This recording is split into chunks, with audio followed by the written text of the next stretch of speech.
Bonjour Marie-France Mayos.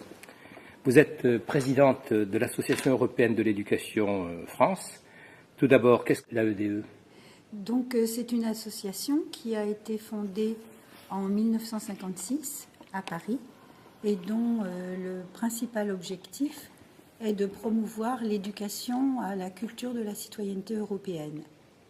Alors, vous êtes présidente de France, ça signifie de France. Ça signifie que dans chacun des pays d'Europe, voilà, il y a une vingtaine de sections nationales à travers l'Union européenne et une section en Suisse qui est très active. Très bien. Vous avez présenté ce matin Elicite, oui, que vous avez qualifié de projet multilatéral mis en œuvre par l'AEDE et accepté par la Commission européenne, qui vise à apporter son concours dans la formation des éducateurs à enseigner la citoyenneté européenne. Oui.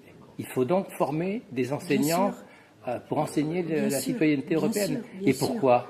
Eh bien, écoutez, on s'aperçoit d'une part au moment des élections européennes que la mobilisation des électeurs n'est pas ce qu'elle pourrait être, qu'il y a un déficit d'information au sujet de ce qui constitue d'une part les institutions européennes, d'autre part les enjeux européens, le fait que les décisions, qu'elles soient régionales, nationales ou très locales, sont très souvent des applications ou des transpositions de décisions européennes et que le Parlement européen représente en fait la voix des citoyens européens.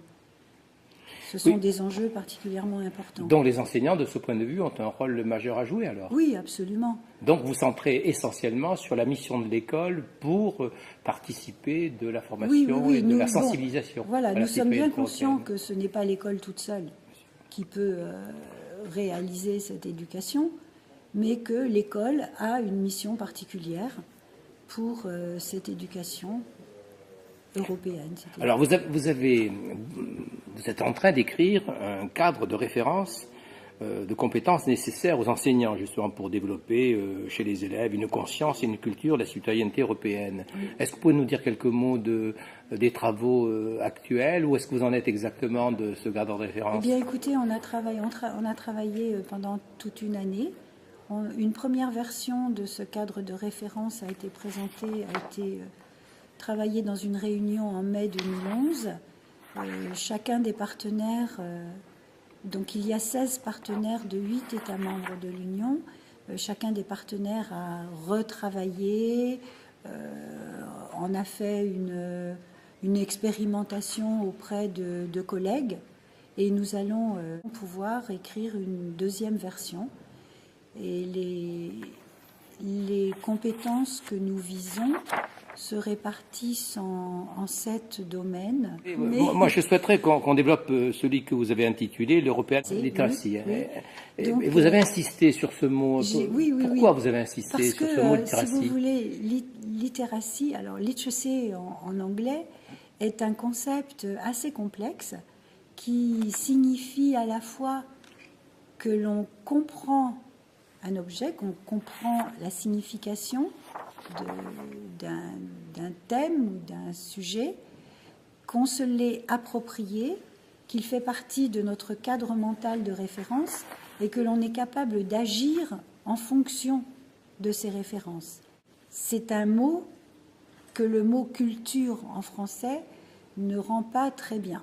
Et donc, je préfère utiliser le terme littératie qui, j'espère, est accepté dans la langue française.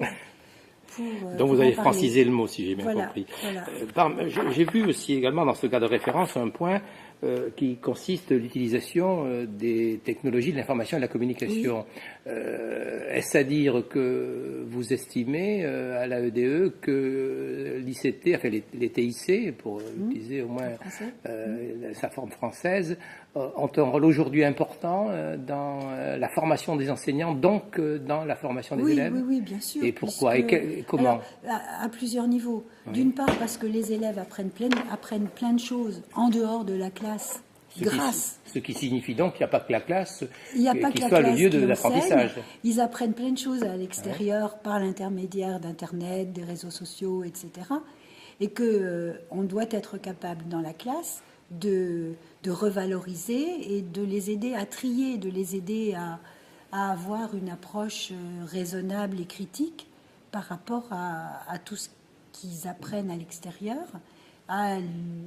Bon, et d'autre part, quand dans une classe ou dans un établissement, on souhaite mettre en place des projets européens ou internationaux, on est obligé d'avoir recours à des plateformes de travail collaboratifs si l'on veut travailler avec des partenaires aux quatre coins de l'Europe. Si je comprends bien, les enseignants qui participent aux travaux de la EDE sont déjà dans les technologies d'information et de communication par les plateformes. C'est obligatoire, je veux dire, on mais ne peut pas alors, faire sans.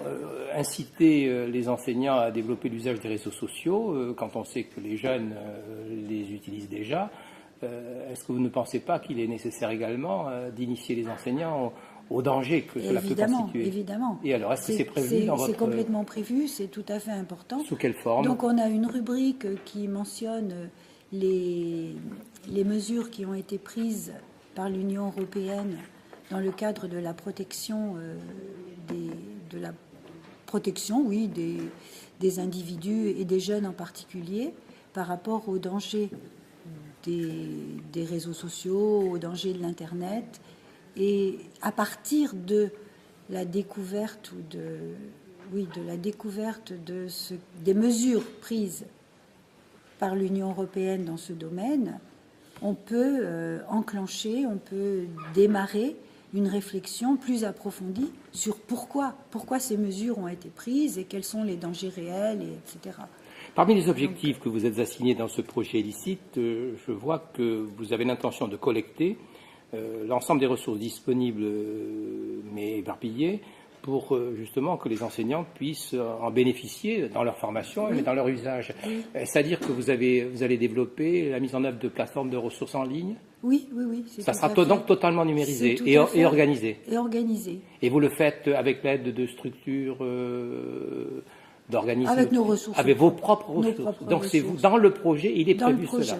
Oui. Très bien. Et donc vous pensez que ça sera utilisé en langue anglaise ou en langue française? Mais dans chacune des langues du partenariat. Alors, dans un premier temps, on a 8 langues dans le partenariat. Oui. Et puis, une fois que le projet sera terminé, on espère étendre aux 23 langues officielles de l'UE. Alors justement, ce projet se termine quand? En septembre 2013. Donc en 2013, nous pourrons donner à l'ensemble des enseignants qui suivent Educavox une adresse pour cette plateforme. Unique. Voilà. Très bien. Écoutez, je vous remercie, madame. Mais avec plaisir. Merci à vous.